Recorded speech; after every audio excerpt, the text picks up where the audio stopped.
सर्व पत्रकार बंधूंचे आजच्या या पत्रकार परिषदेमध्ये स्वागत करतो मी।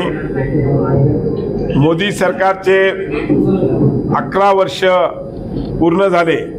सेवा, सुशासन व गरीब कल्याण चे हे 11 वर्ष आहेत आणि माननीय मोदीजींनी या 11 वर्षात एक विकसित भारत, आत्मनिर्भर भारत आणि संकल्प से सिद्धी अशा या मुद्द्यांना घेऊन हे 11 वर्ष सरकार चालवलं। या 11 वर्षात आपण बघितलं असेल की भ्रष्टाचार मुक्त सरकार त्यांनी चालवण्याचा पूर्णपणे प्रयत्न केलेला आहे।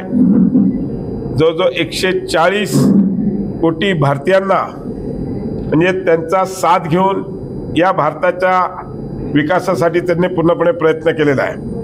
भारताचं उज्ज्वल भविष्य व्हावं याकरता त्यांनी अनेक वेगळ्या योजना राबवल्या, ज्या माध्यमातून आज आपण बघत आहात की जगपातळीवर जे माननीय मोदीजींचं सरकार आपण एकदा असताना 11व्या स्थानावर होतो आपण 2014 मध्ये, आज आपण 5व्या स्थानावर आलो आणि 4थ्या स्थानावर जायचे आपण लवकरच आहेत, कारण की आपण आता जर्मनीला पण मागे टाकून 4थ्या स्थानावर जाणार आहोत। म्हणजे ऑलरेडी झालंय, फक्त अजून ऑफिशियली घोषित नाही झालेलं। पण आपण बघितलं असेल की जागतिक पातळीवर पण आपण आज एक वेगळ्या स्थानावर आलोय।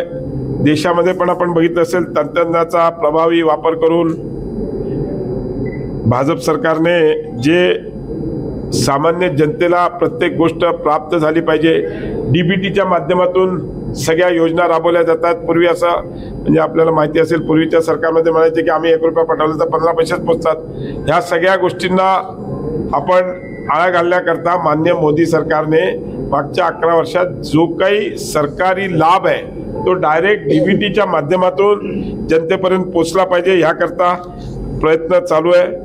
आणि सरकार म्हणजे सरकार सेवेच्या माध्यमातून जनतेचे सगळे प्रश्न मार्गी लावत आहेत। आपण बघितलं असेल अनेक योजना माननीय मोदीजींनी या 11 वर्षात राबवल्या आहेत, या माध्यमातून प्रत्येकाला त्याचा म्हणजे जसं आयुष्यमान योजना आहे त्या माध्यमातून 5 लाखाचा मेडिकलचा विषय असेल, जनधन योजना असेल, गरीब कल्याण योजना असेल, अशा अनेक पंतप्रधान आवास योजना असेल, अशा अनेक योजनेच्या माध्यमातून माननीय मोदीजींनी सामान्य जनतेपर्यंत पोहोचवण्याचा प्रयत्न केला आहे। आणि आपण ह्या ऑपरेशन सिंदूरच्या माध्यमातून बघितलं असेल की आज जागतिक पातळीवर आपण स्वयंभूत भारताने आपल्या स्वतःने तयार केलेल्या सामग्रीच्या माध्यमातून आज जो अटॅक केला आणि आज ऑपरेशन सिंदूर यशस्वी करण्यामध्ये जे माननीय मोदीजींचं सरकार यशस्वी झालं त्याचं कारणच आहे की आपण मागच्या 11 वर्षात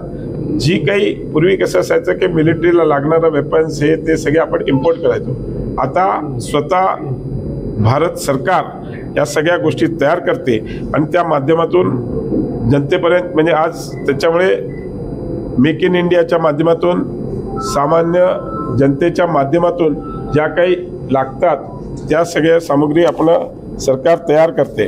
भ्रष्टमुक्त सरकार जो माननीय मोदीजींचा संकल्प होता तो पण त्यांनी नीट व्यवस्थित आज जसं उज्ज्वला योजना असेल, गरीब कल्याण अन्य योजना असेल, आवास योजना असेल, जलजीवन मिशन असेल, जनधन योजना असेल, आयुष्यमान भारत असेल, किसान सन्मान निधी असेल, अशा या सगळ्या डायरेक्ट डीबीटीच्या माध्यमातून आज राबवलं आहे। पूर्वी कसं असायचं की पैसा दिला की तो खालपर्यंत पोचत नसायचा, पण आज माननीय मोदीजींनी हा सगळा मधला म्हणजे काय म्हणतात ते बाबूराज किंवा कमिशन राज हा सगळा बंद केला। त्यांनी डायरेक्ट सगळ्यांना या सगळ्या माध्यमातून लोकांपर्यंत हे आणि जसं ज्या गोष्टी त्याच्या लक्षात आल्या की जसं आता मेडिकलसाठी लोकांना पैसे लागतात, कारण की लोक कर्ज कधी काढतात, तसंच बेटी बचाव बेटी पढावच्या माध्यमातून जसं मुलीच्या लग्नाला लोक कर्ज करतात, त्याच अशा या सगळ्या योजना मोदीजींनी आणून आज सामान्य जनतेसाठी 11 वर्षात काम केलेलं आहे। शिक्षण फ्री केलेलं आहे, अशा अनेक मी तर सांगितलं ना, बोलायला गेलो त्यांनी केलेल्या योजनाचीच माहिती देण्यामध्ये जाईल।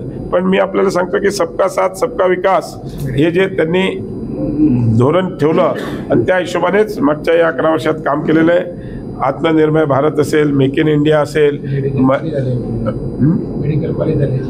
मेडिकल कॉलेजेस तर देशभरात त्यांनी आज सगळीकडे केलं. त्याच्या मागचा की काही पूर्वी डॉक्टर्स कमी आहेत, कित्येक ठिकाणी दवाखाने व्हायचे पण डॉक्टर्स नसायचे, म्हणून अनेक मेडिकल कॉलेजना परवानगी वॉर फिटिंगवर दिली, त्याला निधी उपलब्ध करून दिला. अशा अनेक गोष्टी माननीय मोदीजींनी केलेल्या आहेत. म्हणजे मी तुम्हाला सांगतो की आज आयुष्यमान भारत ही योजना तर इतकी यशस्वी झालेली आहे, सगळीकडे तुम्हाला म्हणजे लोकांना त्याचा फायदा होतोय. 5 लाखापर्यंत त्यांना विमा मिळतोय. अशा अनेक योजना जनतेपर्यंत. आणि आज राम मंदिरची निर्मिती असो, काशी विश्वनाथ कॉरिडॉर असो, असे अनेक विषय जे त्यांनी मॅनिफेस्टोमध्ये किंवा शब्दात दिले होते आणि जनतेच्या भावनिक विषय होते, ते सगळे भावनिक विषय पूर्णपणे 370 कलम तर रद्द करायचा जो विषय होता तो पण त्यांनी मार्ग.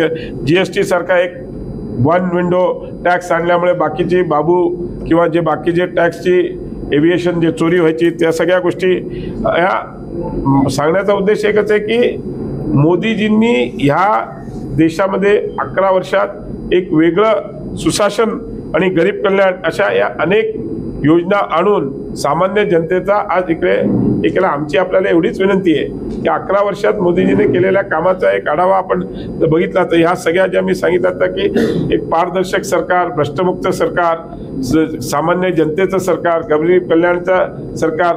आपल्याला कोविडमध्ये पण आपल्याला माहिती असेल वॅक्सिनेशन आज आपला एकमेव देश आहे ज्याने मोफत वॅक्सिनेशन दिलं.